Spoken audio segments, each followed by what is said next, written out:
প্রিয় দর্শক, আসসালামু আলাইকুম আরহামাতুল্লাহি ওয়া বারাকাতুহু। সুপ্রিয় দর্শক, আশা করছি সকলে ভালো আছেন। দর্শক, আজকে আপনাদের মাঝে এরকম একটি আমল নিয়ে হাজির হয়ে গেলাম। এরকম একটি দোয়ার কথা আজকে আপনাদেরকে বলবো। এরকম একটি দোয়া আজকে আপনাদেরকে শিখিয়ে দিব, যে দোয়াটি যদি আপনারা পাঠ করেন তাহলে আপনি যাকে পছন্দ করেন তাকে আপনি কিছুদিনের মধ্যে বিয়ে করে ফেলবেন। ভালোবাসার মানুষকে আপনি কাছে পাবেন। এই দোয়াটি যদি আপনারা পড়েন তাহলে আপনার ভালোবাসার মানুষ যত দূরেই থাকুক না কেন তার সাথে আপনার মিলন হবে এবং ওই মানুষটাকে আপনি বিয়ে করতে পারবেন। ওই মানুষটাকে আল্লাহ চাইলে আপনি ওই মানুষটার কাছে যেতে পারবেন এবং ওই মানুষটার সাথে আপনি বিবাহ বন্ধনে আবদ্ধ হতে পারবেন। তো আজকে এই গুরুত্বপূর্ণ দোয়াটি আপনাদের মাঝে শেয়ার করতে যাচ্ছি। ভিডিওটি না টেনে সম্পূর্ণ দেখার অনুরোধ রইল।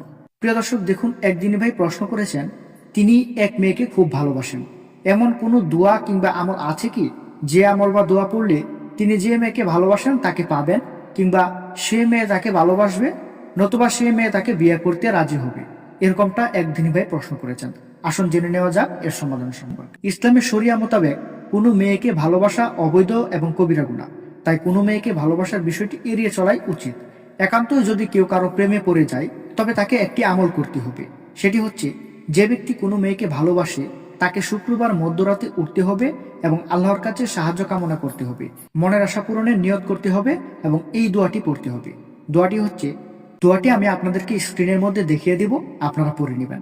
দোয়াটির অর্থ হচ্ছে, এ সত্ত্বেও যদি তারা বিমুখ হয়ে থাকে তবে বলে দাও, আল্লাহই আমার জন্য যথেষ্ট, তিনি ব্যতীত আর কারো বন্দেগী নেই, আমি তারই ভরসা করি এবং তিনিই মনের আরশের অধিপতি। তো প্রিয় দর্শক, আপনাদের মধ্যে যদি কেউ কাউকে ভালোবেসে থাকেন, আপনাদের মধ্যে যদি কেউ কারোর সাথে সম্পর্ক করে থাকেন, তাহলে আপনারা বেশি বেশি করে এই আমলটি করবেন এবং আল্লাহর কাছে সাহায্য চাইবেন। প্রিয় দর্শক, আল্লাহ তাআলা মুসলিম উম্মাহকে সঠিকভাবে জীবনযাপন ও সঠিক পদ্ধতিতে তার দরবারে প্রার্থনা করার তৌফিক দান করুক। দুনিয়া ও পরকালের যাবতীয় কল্যাণ দান করুক। সকলে ভালো থাকবেন, সুস্থ থাকবেন।